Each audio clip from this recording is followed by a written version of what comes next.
And that's human nature, you see. Yeah. And that's why self-control is something that you develop. You have to teach yourself to control your impulses. And once you've learned how to control your impulses, it becomes easier for you as a person to live a life that you want. Life by design. Impulses are by default. So you are defaulting when you are controlled by your impulses. It's the time of the day. Please don't be late. Call your friends, I'll call my friends. Let's go and be changed. TMP is doing the most. TMP is doing the most. It's the time of the day. Please don't be late. Call your friends, I'll call my Ladies and gentlemen, welcome back to the Miracle Perspective. And today I've got with me this wonderful, beautiful lady, Zandile Boy. Mr. Miracle, how are you? Good, how are you? Thank you so much for having me in your chair today. I don't like the fact that you greeted me before I greeted you at my own podcast. Oh, come on now. But it's okay. Are you saying I'm being forward? Something like that. Okay, excuse me. But it's okay. A person of your caliber is allowed. Anyways, ladies and gents, today we're here to talk about this lady and her experience, her journey in life, because it's quite fascinating. And I can't wait to hear all about it. So without wasting people's time, you're not here for me, you're here for her. Zandi, tell me about you. Who are you in a nutshell? Well, you've already said my name, and I'm a lot of things in terms of roles. I know. I'm a wife, I'm a mother, I am a daughter, I'm a sister. But I think in terms of who I am as a person, is that I believe that I'm a co-creator with God on the earth. I believe that there's a lot that I'm here to contribute and to do through the things that I decide to participate in, and also the things that I'm called to do. So yeah, I believe that's who I am. You said some deep thing there, and I was holding myself. Like, I thank God that I held myself until you finished. I couldn't wait for you to finish so I can follow up on that deep thing you said. A co-creator. Where do you get that from? Well, God calls us his creation. So he couldn't come and, do the things that he needed to happen in the earth. So he sent us as people, and we are co-creating this experience of life with him. And yeah, that's what I believe. And that's how we start today's interview, ladies and gents. So brace yourselves, because it's about to go down. And also, don't be alarmed by the way I just talk and the way I just go up and down, wave through this microphone. I just like the way I sound. All right, we're here for Zandi. Zandi, you are a Mamfundisi. Of the many titles that I have, I'm not sure about that one. Why? Because Umyanmami is a itinerant minister. So he is a minister of the gospel. Itinerant minister. What's that? He ministers as and when, So agasi umfundisi of a church, but he is a minister of the gospel of Christ. So he preaches as and when opportunities come up. And yeah, that's what he does. So I'm not sure about umamfundisi. Do you also preach? I'm not a preacher. I believe that whatever God has laid and deposited in my heart, then I can share that with other people, whatever revelation that I've had from his word, and maybe some what I've learned from other teachers as well. I can share that, and share what I believe is truth. But I wouldn't want to title myself now as umfundis type of thing. Yeah. Interesting. Tell me about your journey, your career journey, from where it started to where it stopped and you went into work and then you decided to go back into studies.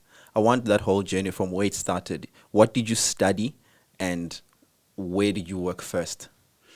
I studied for a national diploma in international communications, and then I went on to do my BTech, which I didn't finish. And then I went on to work for... Why didn't you finish?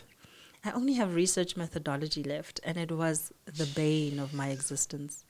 And I recently was in talks with TUT to go back again, but they've discontinued the BTech. They're now calling it an advanced diploma. So I need to go and RPL and all these things. It's just a long route, but I'm going to do it. I'm going to get it done.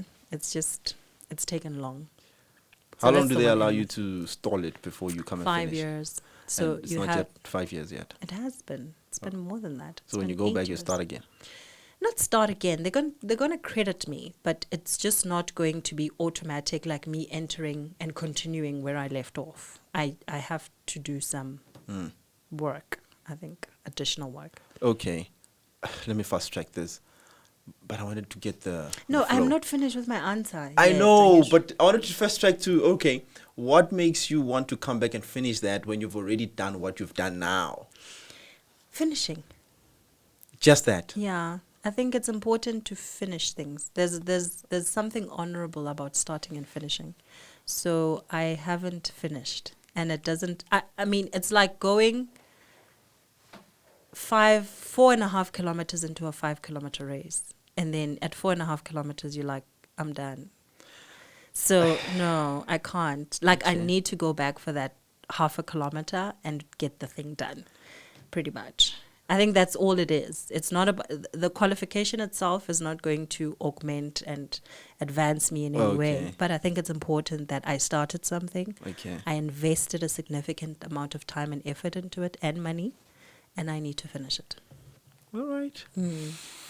I feel like I'm attacked in a way there, Yeah, but it's okay. let me Let's go pick- back to Yeah, let me pick back up Yes. from my BTech, and then I went on to start working. So I worked in the comms and marketing fields when I started working. I worked for agencies, and then I moved on to the nonprofit sector. I worked for a nonprofit for about 3 years, and then I worked for another one for about 2 years. So I was in the space for 5 years.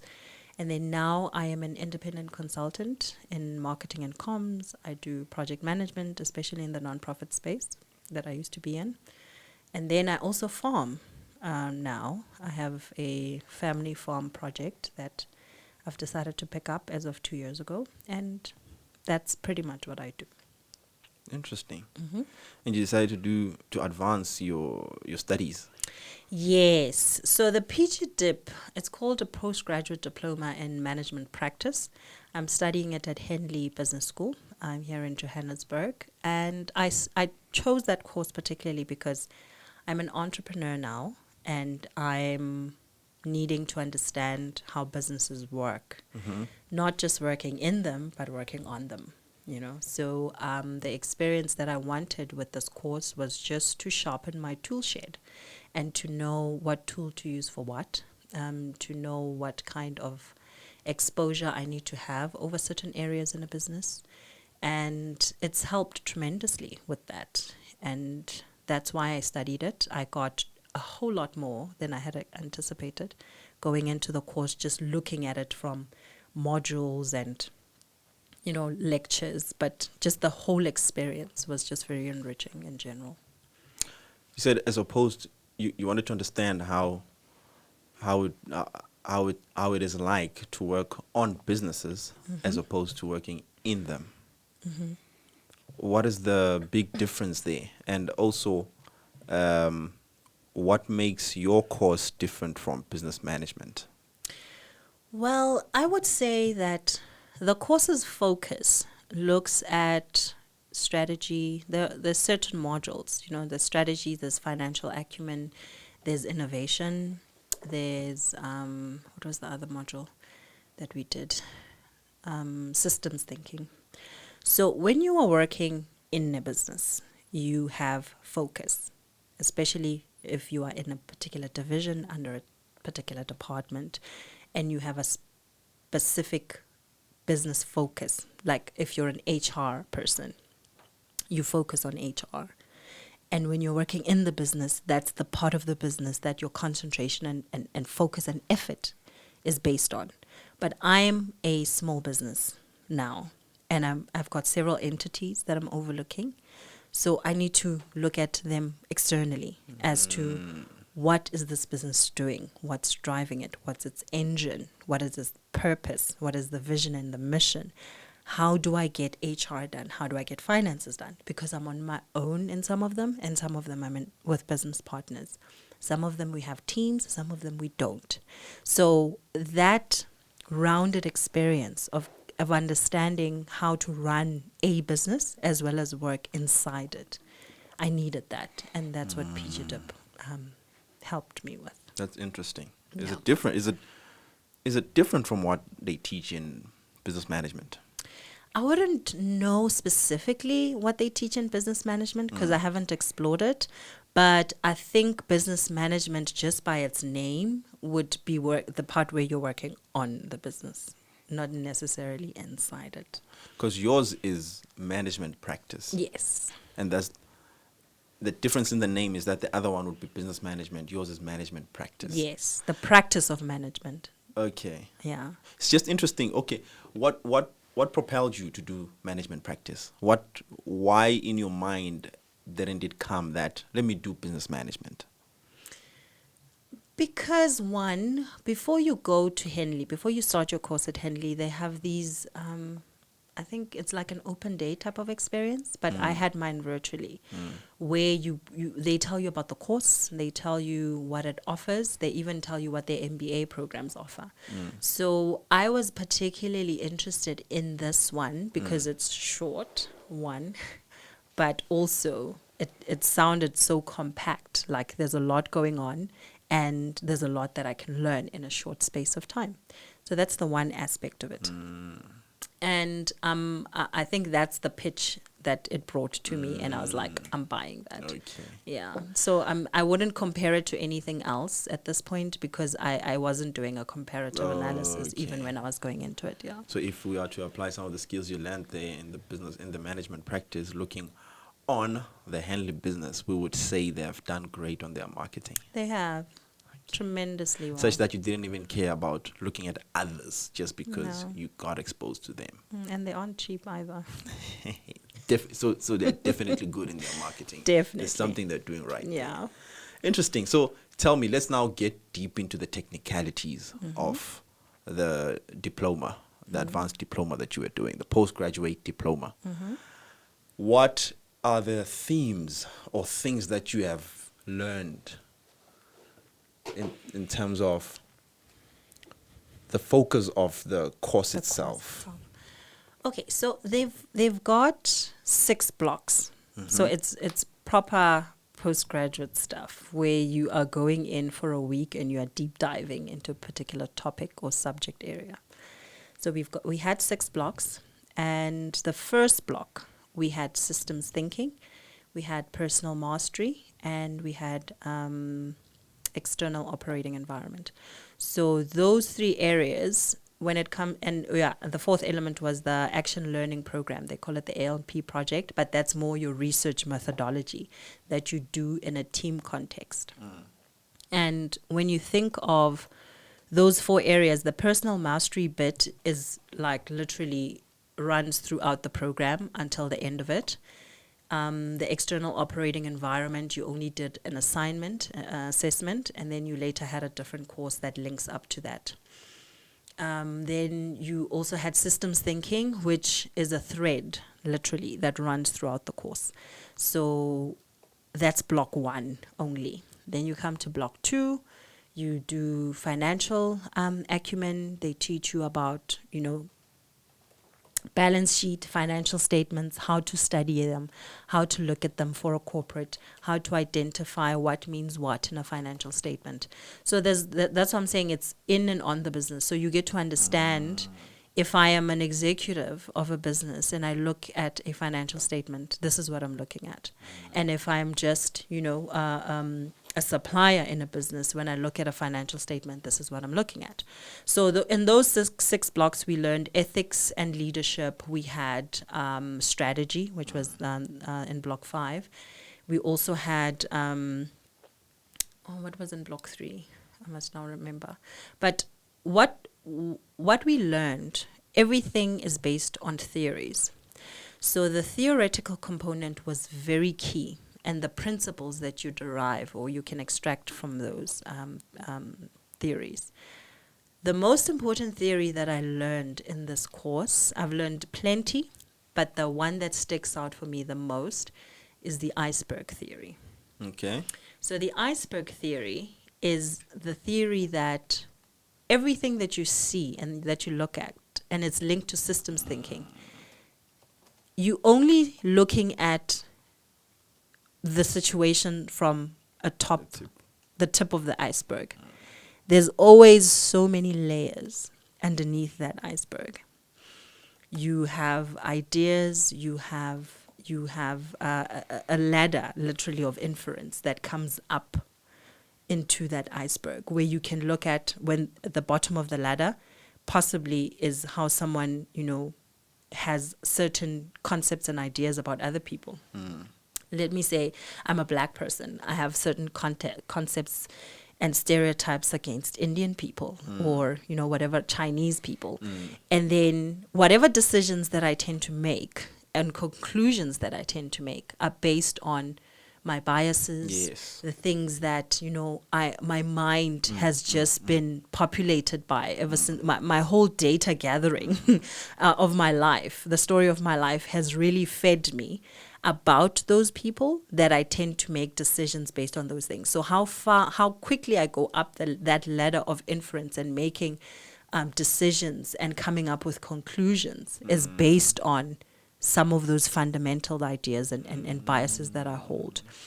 And that's interesting. That opened up so much for me in terms of systems thinking. Systems thinking is literally should be something that we get taught in school, because I came across it like a few years ago in corporate, but now I'm unpacking it from an academic standpoint.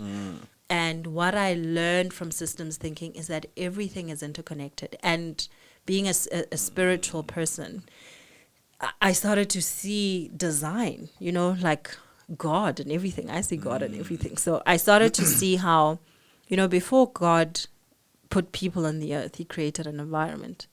And the environment is just a plethora of systems. Like the oceans have their own system and ecosystem, how they run. The earth has its own system as to how it runs. The human being has its own system as to how it functions, and the many other little systems that run within you as a system, as a person. So when you think of organizations, they are just an extension of that. They are a system. Our economy is a system. How we run this nation is a system, So systems thinking literally helps you unpack things just to see things from a wider perspective. I think I would call it an aerial perspective, but then you could also gain a different vantage point and still see the system from a different light. But systems thinking literally helps you unpack something and get to see it for its enormity, one, but also its particles, two. It's big, but it also has these small granular details that need to be dealt with. And it's helped me in my business. It's helped me think laterally and horizontally at the same time. When I'm making decisions, I start to, or when I see a problem, most importantly, when I see a problem,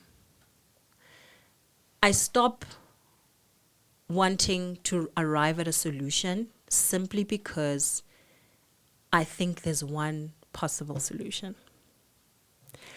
I start to look at, let's take a simple problem like unemployment in our country. How do we unpack that problem? And how many possible solutions could there be to that problem? So if we look at the system of how the fabric of our country, we'll look at segregation as part of our history. We'll look at poverty. We'll look at ridiculous standards of education. And we will look at socialization as well. For me, the biggest one would be personal responsibility. Yes, but also socialization. Let me just pick my problems, okay? Yeah. So I just wanted to pitch in there. But But it's you. Yeah. But keep moving. Just those four maybe core focus areas, Yeah. right? When we look at what's happened to us in the past, it determines where people live and people's state of poverty, right? Are they literally like poor, or are they like living in the township? Okay, they have amenities, or are they rural, or So then you unpack that problem. Then you come to poverty from a socioeconomic standpoint. Who has what? Who doesn't have what?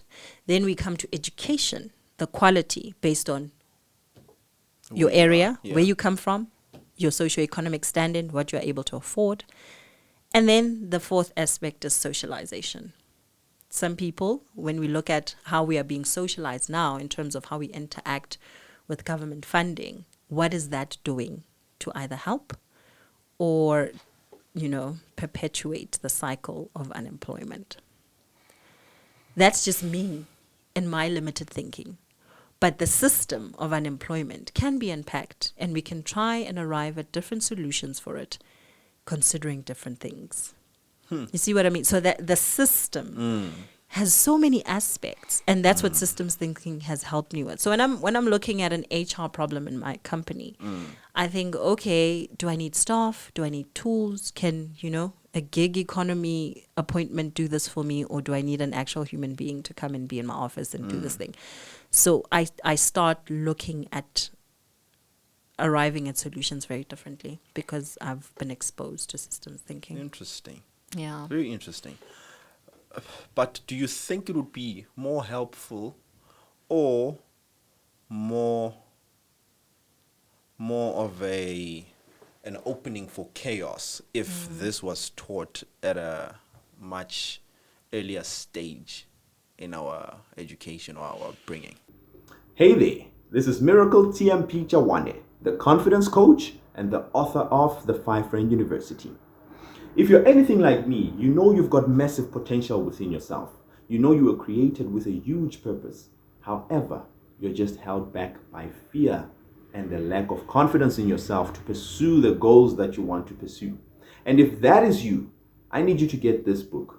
Get this book today because it's going to help you conquer all those fears that are holding you back, the insecurities, the lack of self-confidence, and it's going to help you gain that confidence in yourself and be able to push towards your dreams and goals without any limitations. So get this book today from themiracleperspective.com/5 or click down below. There's a link that's going to lead you straight to the website where you're going to order the book and it's going to be shipped right to you. It's going to help you overcome your fears and gain the necessary confidence in yourself. I want you to have this book and I can't wait to see you holding this book and improving yourself. It's finished. I think it's more helpful than harmful, to be honest. I think it's more like financial education. Like we need to teach our kids how to manage money from a very early age. Yeah. We also need to teach the kids about the way of the world, the system of the world, much earlier. Yeah. Pythagoras and the theorems and the this and the that, they're important because there's something that they contribute to your analytical thinking, I think. But I think the practical aspect of how to live life is systems thinking. When you are looking at how to solve problems, the life is literally about solving problems. Not about drawing a diagram of a frog. But you Or a see what I mean? grasshopper. Yeah. If you're going to be drawing most of your life, that's important for you because. Yeah. But if you're going to be doing other things, you need Yeah. more exposure to things that are going to be applicable and practical for you in the future. I get that. And I do agree with you that I think systems thinking is a very critical thing that people should know from an earlier stage because Definitely. you did speak about the solving of the unemployment problem that we have. If we understood the system thinking, I'm just thinking about it now. If I understood how what connects to what and how the bigger picture is formed by the nitty-gritties and the nuances, unemployment wouldn't be the one thing that is holding me hostage. Exactly. I wouldn't be handicapped by the fact that I can't Get be a employed. job. You understand? Yes. Because I understand that for me to get a job, in that job, I'm doing something that is needed to perform another task in the company so that the company can eventually make profit. So my contribution contributes to the bigger spectrum of the business success. So how about I take that contribution that I'm going to put in that company and try and focus it in something else and see if I won't do something for myself. True. And that's exactly it. Solutions. You are solving a problem in a company. When they are putting a job advert out there, it's a problem that they have Yes. and that needs to be solved. And you are the solution to that problem. Definitely. And why can't you do that outside of the walls of an organization that is, somebody else's. You can try and do that on a consulting basis, depending on, what role it is. Obviously, not every role is you are able to consult, Yeah. but you can try other things. Yeah, because thinking about it, when someone is looking for employment, more especially graduates, we've got a high rate of unemployed graduates. But when you look at them and the way they're approaching employment, it's such that they want favors. They want a company to do them a favor. It's more of, I want the company to take my CV and employ me because they're helping me, as opposed to the thinking of, perhaps I the bring reason something why to the table. Exactly. The reason why the company is advertising is because they need this. Yes. So how do I present myself in the job interview as someone who's bringing a solution to Value. the company, other than as someone who needs experience, as someone who needs an income, as someone who needs to feed my family, as someone who's the only breadwinner at home. Yeah. They sent me to school to come and change the situation at home. I mean, who cares? When I started my company, I wasn't thinking about you as the True. breadwinner of your household. So even when I employ Unfortunately. you, I'm looking at my company and the success of my company. and As who's to the what best is your company. role going to contribute to the bottom Exactly. line. Yeah. So the systems thinking, I do believe that it was going to help a lot of people in how they approach this issue of employment. Yeah. So you are right by if we had learnt it a little bit earlier. I do believe so as well. And you also mentioned that in the theories that you found valuable, one of them was personal mastery. Yes. I wanted to ask, why was it important for the course to have personal mastery? Because without you, nothing else works. Dope. And what you bring is the sum total of your contribution, right? What you bring, your childhood, your values, your mindset, your challenges, everything that you are is the sum total of your contribution. So if you come into an environment as a wounded person, that environment is going to be affected by your woundedness. If you come into an environment with a mindset that is just like Steve Jobs, I'm going to change the world, the world is going to change because of you. You see, so Interesting. the focus on developing the individual and saying, you as a person, these are the things that you need to look at. And the big project about personal mastery is looking at yourself as a leader, right? You are leading an organization, but you're also leading yourself first. Yes. So in that leading of yourself, how well do you know yourself? Because how well you know yourself and how well you are in control of everything about you, then you are able to respond to life situations, to business situations, based on the tools that you have as a leader, how you're leading yourself personally. So that was the most challenging aspect of the course, actually, because it helps you see yourself in a different light. I mean, we had to do personality profiling, Jungian archetypes, where you have to look at yourself and identify with certain bents. Like, for instance, are you a person who identifies as an introvert or an extrovert? And what does that really mean? You see, What are you? I am borderline, but I am an extrovert. And I'll So- tell you what extrovert means in the Jungian concept, right? Or theory. Extrovert is that you draw your energy externally. Introvert is that you draw your energy from within. So when we are saying you're an extrovert, it's not because you like going out partying and you're a people's person and there you are, the life of the party. No, but it literally means that whenever you need to draw energy, you do it from miracle, you do it from your mother, you do it from your children, you do it from an external source. That's extrovert. That's extrovert. But if you're an introvert, when things happen to you, you go within and you figure those things out. So instead of having a 2-hour conversations with Miracle about your problems and how, here's this, you sit, you sleep, or you sit with a book and you're a homebody or whatever it is that you are, you know? So that's introversion and extroversion. And I've never seen myself as an extrovert in the conventional sense and meaning of extrovert. What's the conventional sense? That one that you are, you are out there, you are with the people, you are always needing to be seen and alive. And I'm not that person. I'm not outgoing, if I can put it that. I'm a homebody very much so. But whenever I need to draw energy, I have to be in community. I have to communicate with other people. I'm not a loner when it comes to how I express myself. So that's the distinction. And I never knew that. And the course taught me that. And many other aspects of the person that I am, how I deal with challenges, what type of leadership style I have.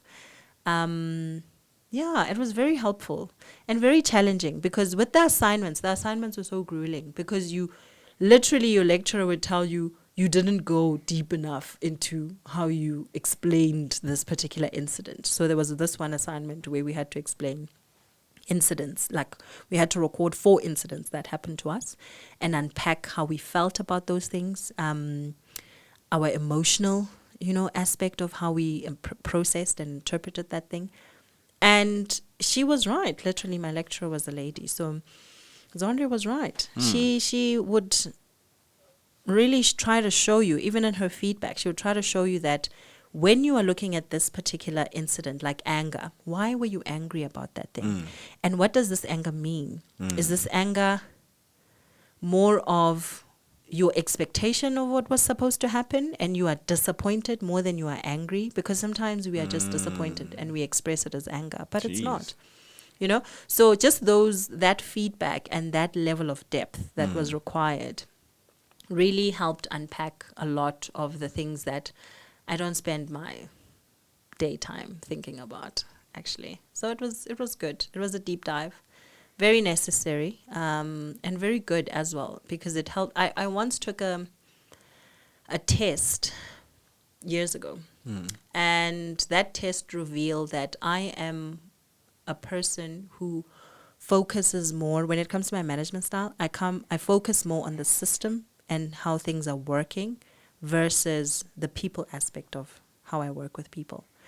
And I was challenged by that because I thought I'm a very nice person and I'm a nice manager.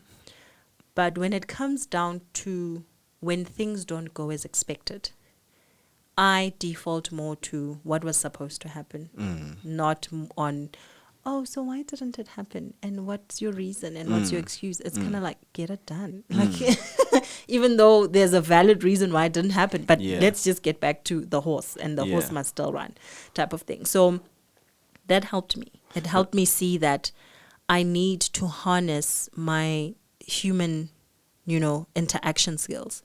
And I need to lead people better with a transactional style of leadership. No, not transactional, transformational style of leadership. So I must be a transformational leader and not a transactional leader. Yeah. So my default is more on transactional leadership because this is a business environment. This is a business contract and agreement. You said you are going to give me X and I need to give you Y. So I need to develop the level of empathy and learning how people process things differently from me and how I manage that. You see, it was your style was, assuming it has changed. It has. Assuming that it has. All right. So it was not nice. But the question is, it not being nice, was it bad or good? Or was I don't think it's not a black and white situation where we can label it as bad or good. I think what's important is what it taught me. It taught me that I need to deal with people from an empathetic level, not as a cog in a machine where you are here to perform a function. I need to consider the fact that your mom passed away last week and you couldn't meet this deadline because of that. And you may not be okay for like the next 6 months to a year because your mom passed away. So now the business should suffer. I'm not saying the business should suffer, but that part of who you are needs to be taken into consideration when I'm making decisions concerning you. Do you understand? Like, I know the you and your performance before something happened, before something changed. So because I'm aware of that something, my level of empathy needs to be heightened because of that thing. I don't just treat you any kind of way or like, you know, like a cog in a machine, like I'm saying. I understand the person behind the profession, if I can put it that way. You're a professional here in your capacity, but essentially you're a person first, and I need to acknowledge that and deal with you on that level. I'm not going to make excuses for you, and I'm not going to give you a pass for every single thing that goes wrong. But I'm saying that when I'm making decisions concerning you, I'm also considering other aspects of you, not just the person who's here to work. So interesting, very interesting. Just trying to understand, because I do understand there's that transition or awareness of what you're talking about, more awareness in the corporate field where people are now managers and executives are becoming more aware of the human resources part of the company rather than the profit side of the company, where they are now cognizant of people's emotions and all of that, what they're going through. However, with the Gen Z, that problematic bunch. with the Gen Z phenomenon coming into play, where they need a little bit way more humanitarian care than the average or traditional human. I think, how do you draw the line? Look, I think with every profession, there are exceptions and there are also mandatory things, right? So I like how innovation, I mean, we did a module on innovation. Innovation is important in the sense that it moves humanity forward. But what it also does is that because we solve problems to make our lives easy, essentially, that's why we innovate, essentially. So if we are going to make things easy for ourselves, they still need to be as efficient, even when they're easy. So the computer is great because now I no longer have to look at, you know, this big office of saving data and taking out cassettes and back and forth. So now this tool, I can save lots of information on it. It's easy. So in the same breath, when we are wanting things to be easy and comfortable for us, the level of performance shouldn't be compromised simply because we want ease to come with it. So if we are going to want these working environments that are work from home, we need to bring the work ethic that comes with being able to work from home.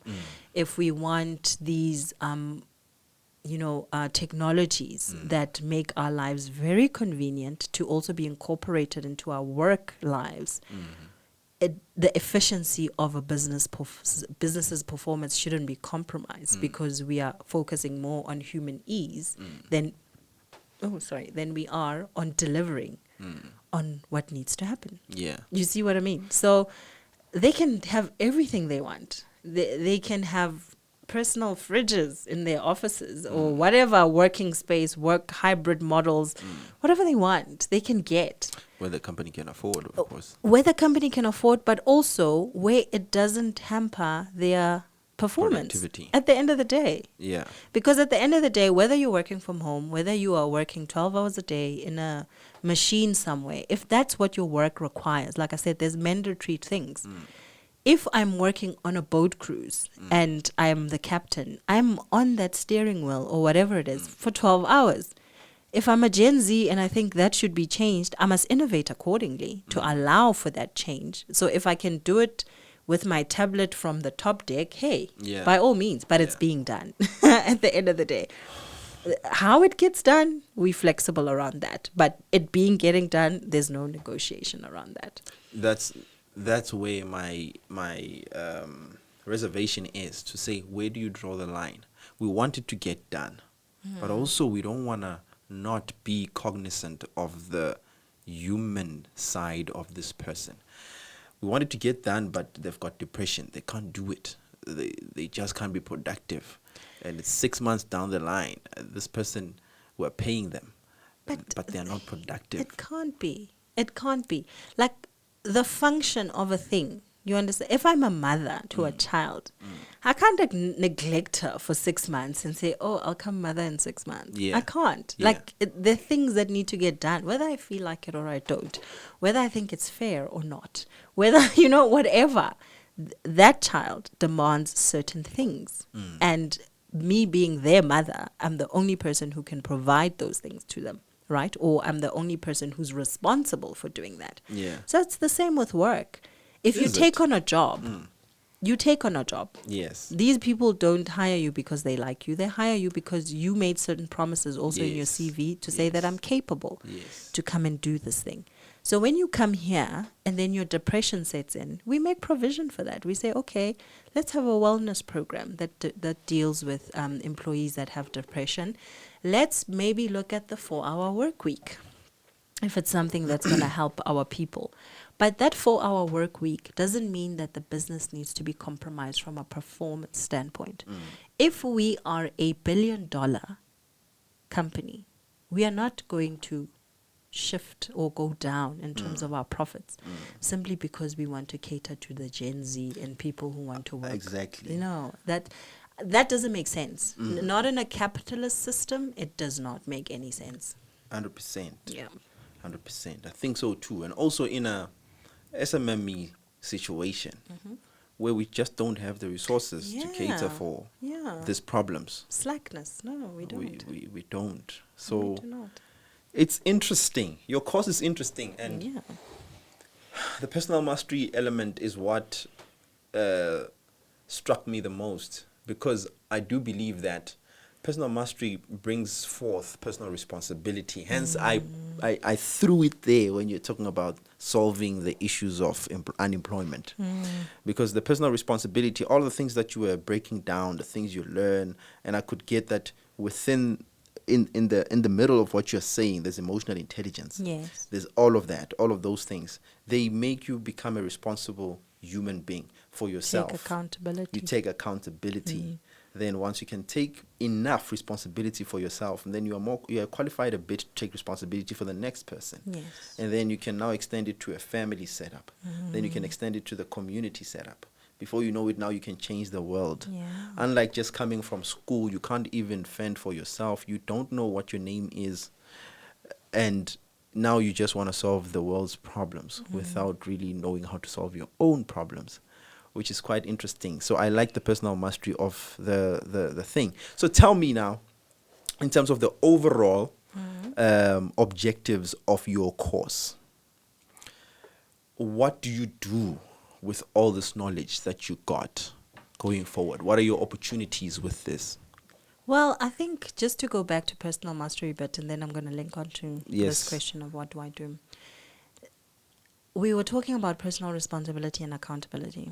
And the big thing that I learned with personal mastery is what we call the hero's journey. Yeah.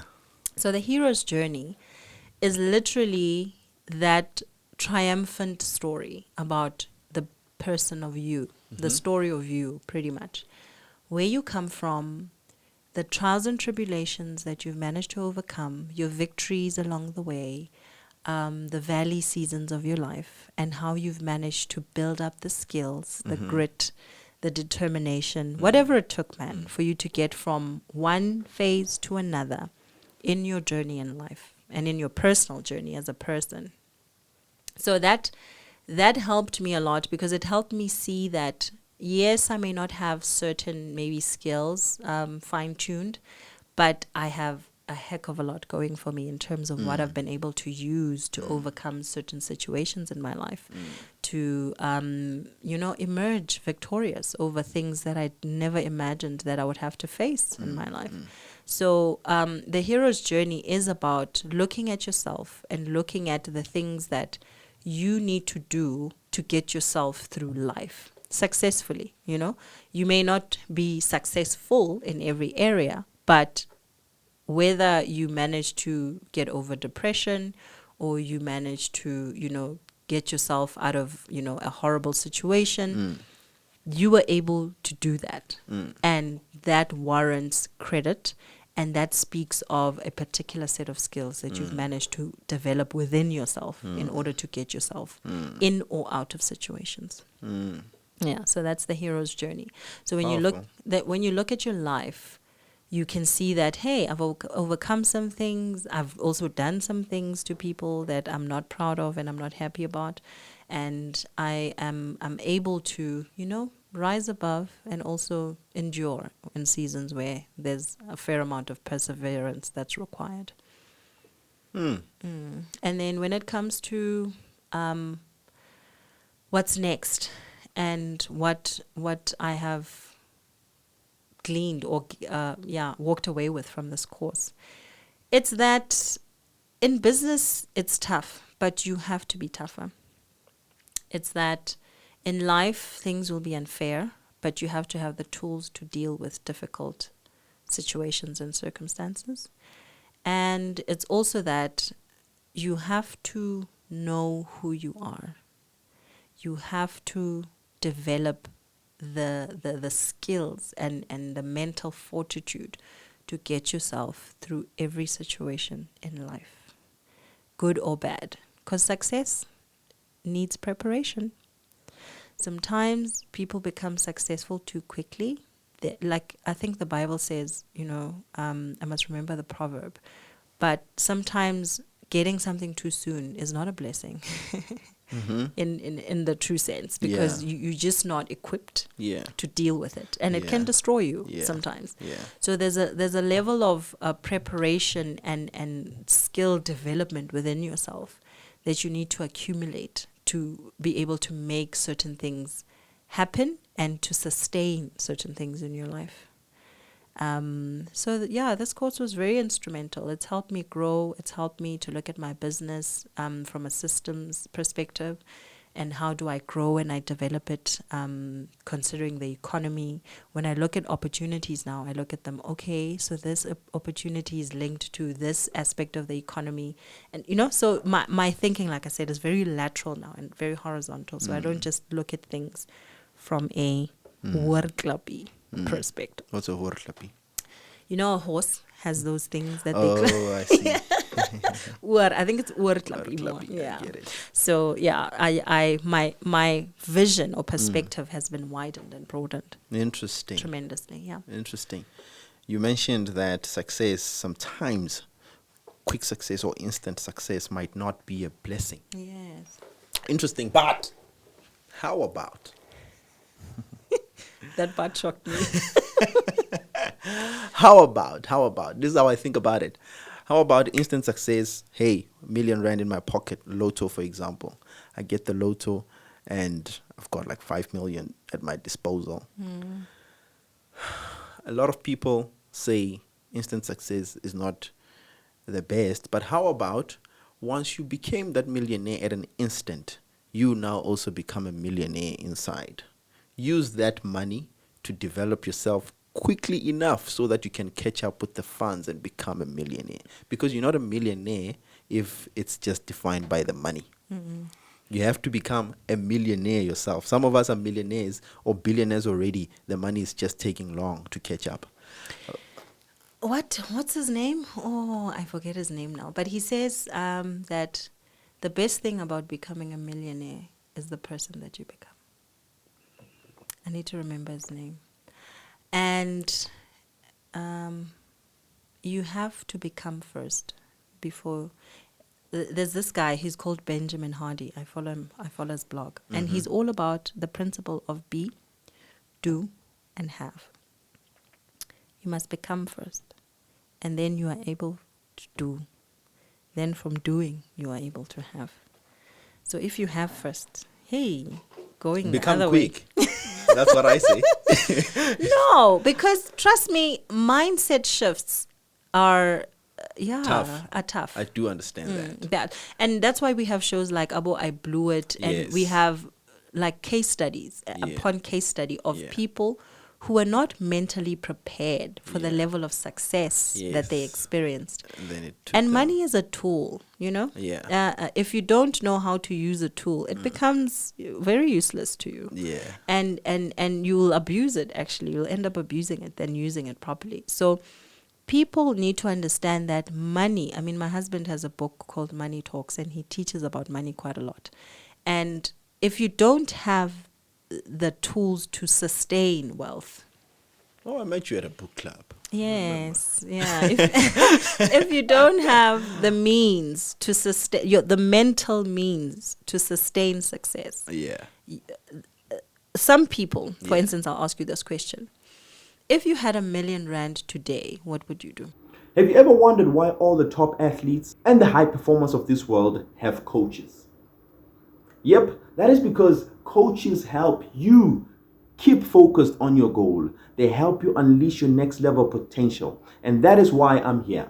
If you are somebody who's looking for someone who's going to push you, keep you accountable to your goals, help you clarify your goals, and most importantly, give you a strategy to help you achieve those goals, well, click on the link down below. Let me be your coach. My name is Miracle TMP Chawane, the confidence coach and the author of the 5 Friend University. I want to give you a 15 minutes free discovery call to discover whether or not I can help you. I can get you to that next level. Just click on the link down below, get a 15 minutes free discovery call from me, and I'm going to take you to the next level, into helping you become the person you are meant to be. It's finished. See you on the other side. With it. If I had R1 million today, what would I do with it? If I gave you $1 million, let's put it that way. I'd probably leave it there and find a plan for it. Okay. Leave it there and continue living life the way I used to, because I'm not suffering now. Wouldn't change my lifestyle in any way. I would leave it there until the plan for it is solid. Yeah. Then I would use it. And you are going to use it to multiply. Yes, Exactly. 100%. A lot of people's mindset is not like that. Yes. The moment I get $1 million, I'm Chow buying it. something. Buy everything you Not didn't even have. chowing it, but I'm buying something. Yeah. So even if it's an important thing like a house or a car, an asset of whatever form, right? It's still consumption mentality. Yes. It's not creation Interesting. mentality. You see, so if someone gives you R1 million today and you are thinking, how can I use it, consume it, versus how can I create Yeah. more from that million and compound it? Yes. It's a distinct mindset, and it's 100%. everybody doesn't have that, or very not a int- lot of people have that. It's not, yeah, a huge majority of our population doesn't have that. And yeah. it's interesting because how do we measure a country's wealth? By GDP, and that is the amount of things produced. That's the Yes. P, gross domestic product, meaning is the produce. Outcome, yeah. So a country's wealth is measured by what they produce, not They they consume. So that's why China is the way What it it is now, is, because yeah. of how much they produce. And that's why We are Africa where we are. is where it is, because of how much we consume Consume. and not produce. Exactly. So that is a very beautiful thing you said there. But I still maintain, if you get $1 million, if you get successful quick, you quickly need to be successful if you're not ready before it runs out. You know, Equip yourself quick enough to catch up with the money. some because- of the 9 or one of the 9 virtues of the fruits of the Holy Spirit is called self-control. 100%. It's the And toughest one, that it's one, the I think. toughest one. Yeah. If you look at our society, if we look at how we are impulsive beings. Yes. We are very impulsive Jeez. people. you know. And sometimes it's hormonal, sometimes it's just foolishness and lacking wisdom. So, yeah. The Bible doesn't say hormonal anywhere in the Bible. I've never Yeah. seen that. So it's more foolishness. More foolishness, yeah. But I would think a teen is less foolish and more compulsive. If you think about it from a hormonal point of view. But I think sometimes as women, I mean, our hormones means if I'm sad or whatever, then I go shopping because I'm sad and I don't feel my best. Yeah. So, and then I'm consuming more than I'm creating. So those type of things means that what is your level of self-control when it comes to things? And the marshmallow test is a great test of that, where they gave a child a marshmallow and they said to the child, if you don't eat this marshmallow and I come back in 30 minutes and you haven't eaten this marshmallow, I'm going to give you another one. Of the 10 kids, probably, I need to remember how many kids were given this marshmallow, ne? But very few, I think one, if not Got two, more than one. got a dividend Extra. from their marshmallow. Everybody else ate it the They moment they couldn't got wait. it. And that's human nature, you see. Yeah. And that's why self-control is something that you develop. You have to teach yourself to control your impulses. And once you've learned how to control your impulses, it becomes easier for you as a person to live a life that you want. Life by design.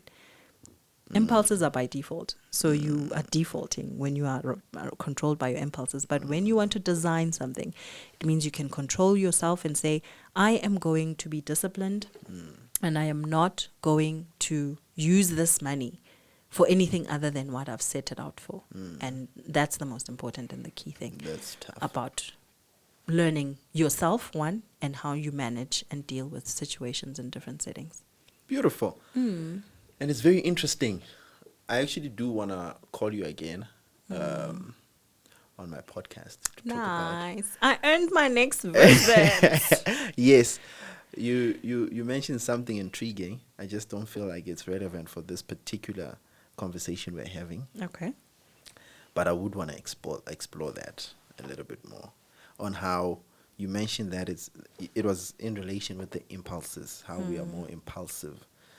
And you mentioned that as women, when we want something or when we feel a certain way, we want certain things. So I wanted to just bring in those elements of masculinity and femininity into the whole conversation. That's a whole other conversation. That's what I'm saying. We have to go to Mars and Venus for that one. 100%. Okay. But it's interesting. It's interesting. Back to your studies. And I think at this point in time, we are at the end, close to the end of this particular thing. But I wanted to go back into the issue of management of an organization. Yeah. In terms of results versus what brings the results. In how you mentioned understanding the human needs, the people who are working in the company, and how their emotional standpoints, how they feel, and how they are able to perform certain tasks when they are in a certain state. Yeah. And for me, it's still an interesting thing, and particularly because I am still I'm in the growing business sector, and that in other men's is SMMEs. Yeah. Looking at it, when you're an SMME, when you are still a small business, I coin it growing business, you just don't have the time, the energy, and the resources to be more focused on the feelings of the people. I just can't afford that. Because at this point in time, I'm still trying to build. I'm interested in the results. You know what I mean? How does one, draw the line? Because I'm like, are you in or are you out, bro? You've been sick for the past 2 weeks. It's a lot for what we're trying to do here. I like how you use the term afford. Yes. I can't afford in terms of what I'm compensating you for you to hold me back in this way. Yes. Correct? But you can afford to recruit again and try again with the next person and the next person and the next person. So there is merit in investing in people. Beautiful. And developing people, because there is a return on that investment. It might not be monetary, It might not be monetary, but there is an ROI. Just had a car accident here, guys. Yeah, things happen. So, yeah, that's how I see it. Because if you are on the other side of the coin, would you like what you're receiving? Would you dish out what you're dishing out? Would you like to be, eating what's being dished out? Or would you earnestly appreciate some heart and some understanding? Especially if you're not copping out and if you're not making excuses and you're Yes. really going through life and life is Yes. happening and life is lifing, man. Yes. So Yes. if that is the truth for No, I you, get it. you would want to be on the receiving end of kindness and understanding and empathy and someone who's going to give you a genuine chance and the benefit of the doubt. So if you want that for yourself, you definitely should be willing to dish it out to other people at the risk of being a fool, at the risk of being, manipulated. But you must also decide the kind of person and the kind of leader that you are. So if you're a kind, compassionate, transformational leader, you're going to do it. But if you feel like, hey, man, this transaction just ain't working, bye. You see what I mean? Interesting. That answers me. Yes. And I think for this part of the show, you have really done justice into this invitation. I'm glad. Well, my PG Dip is amazing. Post Graduate Diploma in Management Practice is the course to study at Henley Business School. They've got a phenomenal academic team. Incredible patience. Like you literally, I've had a few late submissions for my assignment because life was life. No wonder you're vouching for... No, but because life was lifing, and I was like, "Hey, I'm gonna do this thing till the end." And they gave me grace. So it's not a lot of environments where you can find that. So I'm really grateful that I went through the journey, and I would recommend it for anybody. It definitely is something I would want to do because of the topics you also mentioned and you touched on. We just didn't get into all of them because you did mention the external operating environment, the financial acumen, and the likes. So all of that is interesting to me, and it's something that I really do feel like it's very good Exposure. And It's great skills exposure. needed in any company and any organization. Definitely get yourself registered. They take cohorts throughout the year. Beautiful. Awesome. Thank Thank you so much. my good sir. This was so good. I appreciate it. Was it? Did you love it? I did. It did justice to my learning experience. Really? All right. Do you feel like if I was an examiner, I would have done justice in giving you the right questions? I think you did. Really? Yeah. All right. Big up.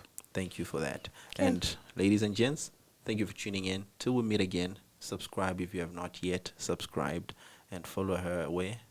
I am on Instagram. I'm on Facebook as well. So I'm not a TikToker yet. But yeah, on What are your Instagram, handles? I'm _ I like the fact that you said Zandisile. yet. I wonder, I can't wait for the content you're about to dish out there. Oh, on TikTok. man. I'm going to be like... Oh, sorry. But yeah, I'll figure out how I'm going to position myself on TikTok. But yeah, I'm not on TikTok yet. My _ Zandisile on Instagram, and I'm Zandile Boy on Facebook. Why do you...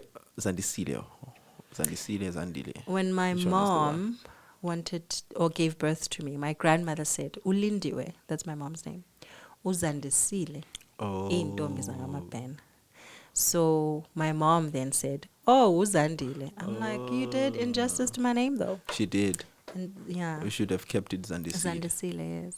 So those were my verbatim, my grandmother's words. Oh, wow. So I go with Zandisile for that reason.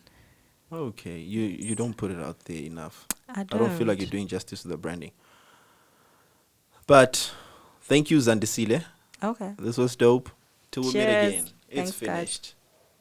finished. Douche.